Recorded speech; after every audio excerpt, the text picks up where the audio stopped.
bisa diprovokasi. Orang yang bisa diprovokasi dan diajak radikal, lihat, tidak ada dari kalangan orang yang berilmu dan tidak ada dari kalangan orang yang kaya.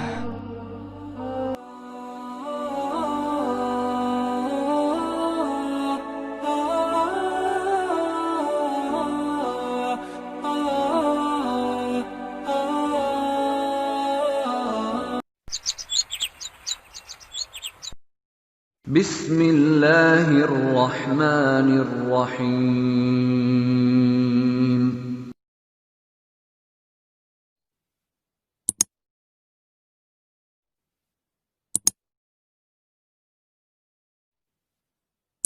Bukan orang Islam, cuman menyatakan dirinya Islam. Kalau memang nanti tertangkap, makanya sejauh-jauh hari sudah saya sampaikan, jauh-jauh hari, nanti kalau ada bentar lagi ini ada teroris, wah tenan toh. Nanti yang disalahkan apa? Jubah. Yang disalahkan siapa? Cadar. Yang disalahkan siapa?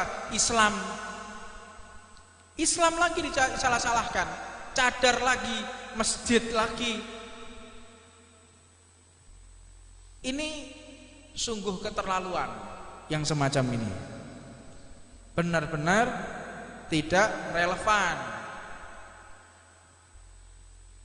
Jadi kita sebagai umat Islam menahan diri. Puluhan bahkan hampir ratusan WA yang masuk dengan chat pribadi ke tempat saya, tanya apa yang harus kita lakukan ini. Maka saya jawab, kita tidak usah merespon, kita nunggu kabar resmi dari pemerintah. Kita percayakan segala sesuatunya kepada aparatur pemerintah, polisi dan TNI. Serahkan sepenuhnya kepada polisi dan TNI. Kita lihat bagaimana nanti hasilnya, dan tentunya kami pasti akan dilibatkan untuk berpikir. Kami akan dilibatkan untuk melihat secara jelas. Makanya segala sesuatu itu harus transparan. Saya sering mengatakan 3 pilar ini, saya tidak tahu ideologi dari mana, saya nggak paham ini 3 pilar ini. Polisi, TNI, dan pejabat pemerintahan. Lah tokoh ulama dikemanakan ini? Tokoh agama dikemanakan? Tokoh agama, saya berbicara di sini bukan harus orang Islam, tidak. Kalau di Papua, libatkan para pendeta, libatkan mereka. Ketika di Bali orang-orang Hindu, tokoh-tokoh agama Hindu, libatkan mereka. Jangan 3 pilar. Kalau sudah seperti ini, baru gimana ini menurut Pak Kiai, gimana menurut Pak Ustadz? Telat. Makanya ideologi ini harus disembuhkan ini. Kalau terus-terusan seperti ini, maka tidak akan mencapai kesuksesan dalam bernegara. Makanya politik kalau sudah mau dipisahkan dengan agama, ya kayak gini nih modelnya. Di majelis ini kita mulai mencerdaskan masyarakat, memahamkan masyarakat.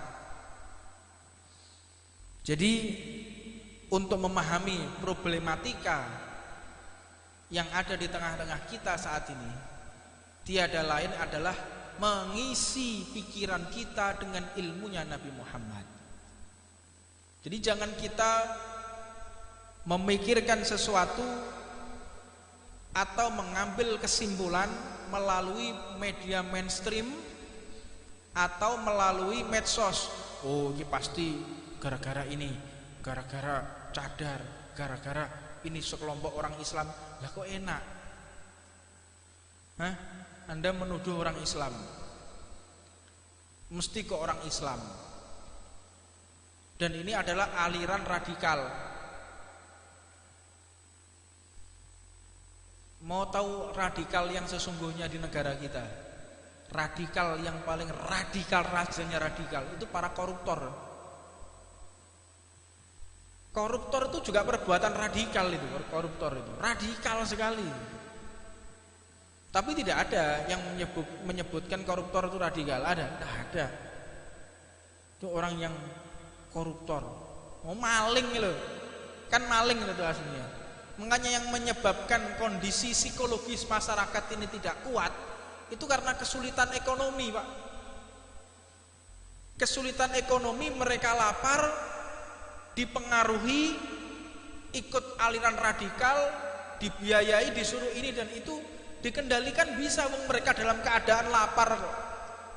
Lah kenapa bisa lapar? Ya karena banyaknya koruptor. Jadi kita kalau mengambil, menyembuhkan satu permasalahan, tidak cukup dengan satu masalah. Bentuk tim, gimana caranya nangani teroris. Loh, teroris ini ada, kita harus cari apa sebabnya. Apa sebabnya teroris ini ada? Oh karena pemahaman. Loh, pemahaman yang bagaimana? Mereka itu yang berhasil direkrut menjadi teroris itu yang pertama mereka dari juhala, dari orang-orang bodoh yang tidak bisa berpikir jernih, yang tidak bisa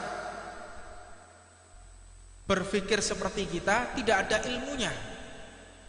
Maka pada akhirnya mereka bisa direkrut, mereka bisa dipengaruhi karena keadaan lapar. Dan mereka bisa diprovokasi. Orang yang bisa diprovokasi dan diajak radikal, lihat, tidak ada dari kalangan orang yang berilmu dan tidak ada dari kalangan orang yang kaya. Ono wong duwe motor, punya mobil harga 10 miliar. Perhatikan ya, ada orang punya mobil harga 10 miliar, rumahnya harganya 50 miliar. Soge, ayo toh jak demo, gelem apa gak? Ayo Pak, kalau aku demo Pak, gelem? Nggak mungkin. Karena apa? Ekonominya kuat, perutnya kenyang. Jajal, utangnya akeh,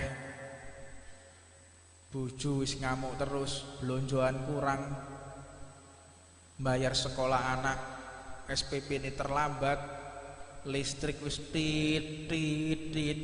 Bocah gelut, ya berangkat sing model-model kayak gini iki. Ayo gelut, ayo. Wis sing mati aku to dhek. Nah ini. Makanya ini akar permasalahan ini ada pada ekonomi. Iki lek gak dipahami oleh orang-orang sing bertugas ki pekok lek jere kuwi wong ini. Ini sudah pada lapar semua nih, rakyat sudah pada lapar ini.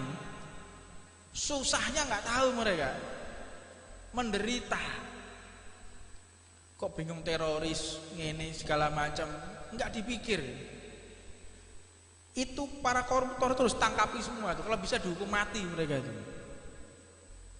Makanya orang-orang Cina itu betul, koruptor telanjangi ditembak di tengah masyarakat itu betul nggak model-model kayak begitu.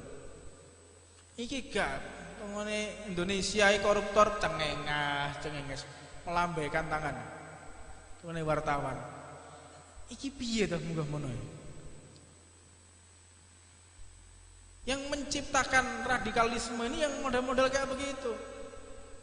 Ilmu dipahami. Kita jangan membahas mereka mengerti atau belajar dari pemahaman yang salah. Ya jelas. Matongone datang ke mereka, kamu mau ikut saya? Kita mau terang-terangan ya, kamu mau ikut saya, nanti tak biayai keluargamu. Itu banyak kasus. Kalau kita mau terang-terangan, orang yang megang bom dan lain sebagainya, itu sudah tertekan ekonomi, Pak. Keluargamu tak jamin, keluargamu pasti seneng, tapi syaratnya ledakan ini. Itu yang terjadi di negara-negara Suriah, di Irak ya. Saya kira di Indonesia kurang lebih seperti itulah. Itu orang-orang yang ekonominya carut marut, gak ada orang punya usaha mapan, punya perusahaan yang bagus, dia bisa ibadah dengan tenang, terus nggawa bom, wong gendeng lo gak gelem. Iki lo mercon cekelen, gelem lo gak? Sampai tak opahi 1.000, gelem lo gak? Nggak mungkin tuh, akal sehat mana? Makanya seperti ISIS dan kalangan radikal ini terbentuknya karena ekonomi yang lemah. rusaknya ekonomi ini mulai ini. Negara kita dikacaukan ekonominya supaya bisa dikendalikan. Itu yang pertama. Analisa pertama. Analisa kedua, ini memang kita sengaja mau diadu domba. Karena apa? Alam kita sudah mulai dieksploitasi. Kudu cerdas, kudu ngerti, Pak. Emas mulai disedot, emas diambil, pertambangan diambil, minyak diambil. Tapi sing dimusoi cadar, sing dimusoi jubah, sing dimusoi Islam, sing dimusoi Arab. Loh, aku heran. Kadang-kadang saya tuh berpikir ya, ada orang yang memusuhi Arab. Arab itu dimusuh-musuhi. Saya berpikir, apa sih salah wong Arab ini? Menjajah ya ora. Menjajah negara kita tidak. Mengeksploitasi alam kita juga tidak. Loh, kok bisa mereka seperti itu? Tiada lain, mereka mengajak kita memusuhi Arab karena Arab ini identik dengan Islam.